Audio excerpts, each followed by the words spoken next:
Hi friends, పాత బంగ్లాలు, చీకటి గదులు లేదా అండర్ గ్రౌండ్ బేస్మెంట్లలోకి వెళ్ళినప్పుడు మీకు ఎప్పుడైనా ఒళ్ళు గొగ్గురు పొడిచినట్టు అనిపించిందా?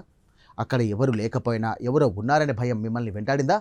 అయితే అది దయ్యం పని కాదు, మనకు వినిపించని ఒక వింత శబ్దం చేసే మాయ. అదే ఇన్ఫ్రాసౌండ్. మన కంటికి కనిపించని, చెవికి వినిపించని ఈ శబ్దం మనిషిని ఎలా భయపడుతుందో ఇప్పుడు తెలుసుకుందాం. ఈ పరిశోధనను కెనడాలోని మైక్ వాన్ యూనివర్సిటీ శాస్త్రవేత్తల బృందం నిర్వహించింది. ప్రొఫెసర్ రోడ్నీ స్మాల్జ్ నేతృత్వంలోని బృందం మనకు వినిపించని తక్కువ స్థాయి శబ్ద తరంగాలు మనిషి మెదడును, మూడ్ను ఎలా మారుస్తాయో ప్రయోగపూర్వకంగా నిరూపించారు. వీరి పరిశోధన వివరాలను తాజాగా Frontiers in Behavioral Neuroscience జర్నల్లో ప్రచురితమయ్యాయి. సింపుల్గా చెప్పాలంటే మనిషి వినగలే శబ్దాల కంటే తక్కువ ఫ్రీక్వెన్సీ, అంటే 20 హార్ట్ కంటే తక్కువ ఉండే శబ్దాలను ఇన్ఫ్రాసౌండ్ అంటారు.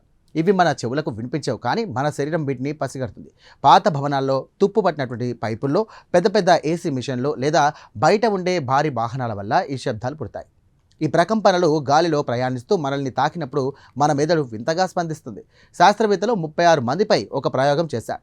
వారికి తెలియకుండానే గదిలో ఇన్ఫ్రాసౌండ్ను ప్లే చేశారు. ఆశ్చర్యంగా ఆ శబ్దం విన్న వారిలో కార్టిస్టాల్ అనే స్ట్రెసీ హార్మోన్ స్థాయిలు విపరీతంగా పెరిగాయి. ఈ శబ్దం తమకు వినిపించకపోయినా వారు తెలియని చిరాకు, భయానికి లోనయ్యారు. అంటే మనకు తెలియకుండానే ఈ శబ్దం మనల్ని ఒత్తిడిలోకి నెట్టేస్తుందన్నమాట.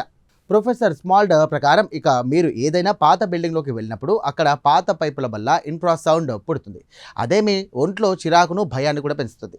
ఒకవేళ ఆ బిల్డింగ్ గురించి ఎవరైనా ఇది దయ్యాల కొంప అని ముందే చెప్పి ఉంటే కనుక మీ మనసు ఆ భయాన్ని ఇక దయ్యానికి ఆపాదిస్తుంది. అంటే అక్కడ ఉన్నది దయ్యం కాదు, కేవలం వణుకు పుట్టించే ఆ నిగూఢ శబ్ద తరంగాలు మాత్రమే. మరి ఈ ఆవిష్కరణ ఎందుకు ముఖ్యం అంటే, మనం నివసించే ఇల్లు, పనిచేసే ఆఫీసుల్లో ఇలాంటి శబ్దాలు నిరంతరం ఉంటే మనకు తెలియకుండానే మానసిక ఒత్తిడికి, డిప్రెషన్కు లోనయ్యే అవకాశం ఉంది.